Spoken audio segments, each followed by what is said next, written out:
Here we go with chapter 21. A quad, a thing. Julius Hyginus, most affirmissime, very firmly, he contends to have read himself a thing in a book domesticum of Virgil. A domestic means at his house, where scriptum esse, where written is, et ora tristia temptantum sensus talcibit amaro.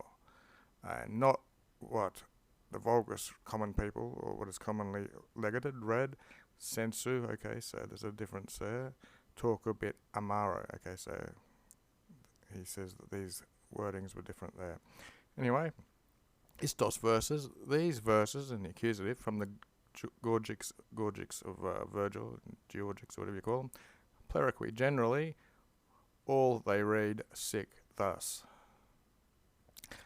At sapor, but the sapor, the taste, faciet, it shall make manifest, the indicium, the witness of the taste, make the witnessing of the taste more manifest, and the ora tristia, and the sad mouth of the person tempting it, with a sensu amo, with a bit of sense, talk a bit or twist or take.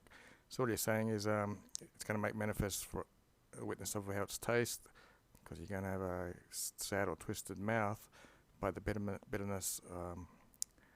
You talk a bit in your mouth, I guess. You're twisting your mouth due to the bitterness. Part 2. Hyginus autem. Hyginus, however or moreover, not by Hercules, an ignoble or obscure, as they say, grammatarian, whatever you want to call it in English, in his commentaries, which he fecunded in Virgil's case, or which he made about Virgil, he confirmed and persevered that this was not relictum by Virgil, that this, this here wasn't left by Virgil, but what he himself had venerated, which he himself had found in a book, which fuerit, which had been from the Domo and the Familia Virgilii of Virgil. So he found it in a book from the house and family of Virgil. And then we have another quote thing. So it's basically the same thing, but a bit different. In the ora tristia, these are sad faces of the people testing or attempting to bite something. The amaro, that's a word of bitterness, it's a noun. And sensus, since it's a fourth declension, this is genitive in this case. So the bitter mouths of the testers, the bitterness of the sense will twist the grim or bitter faces of those testing whatever they're eating. 3. Neither this, to Hyginus alone, that's the dative, but to quibusdam doctus, but to certain learned people, even to men who will seem very placating or pleasing, since it seems, videtur, absurd, we'll take that as an adverb, to say, passive infinitive, the sapor, by its bitter taste, or twist those mouths. Cum ipsi inquunt, when or since themselves they say, sapor is a sensus, so taste is a sense, and not another in itself, sense may it have.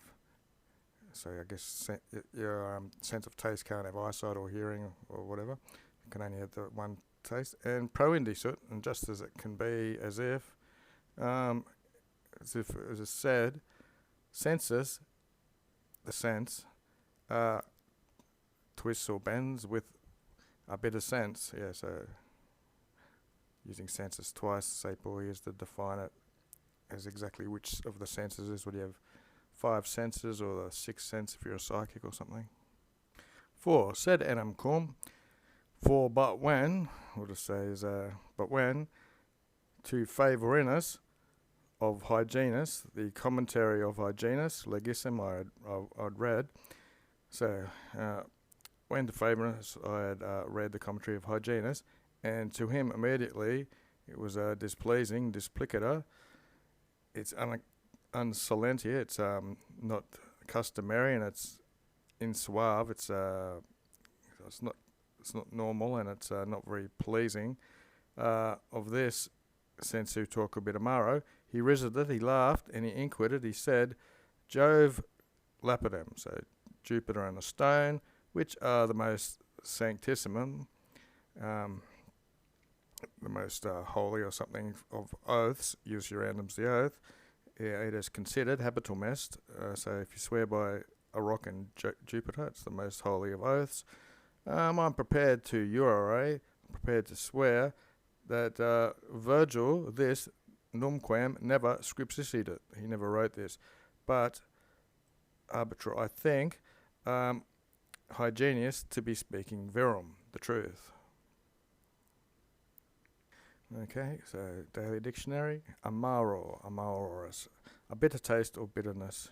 Click on it, and there's the mate pauses.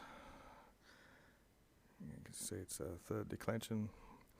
Okay, where were we? For not the first who thinks it, or who created or made this word, Virgil, insolenta, another adverb.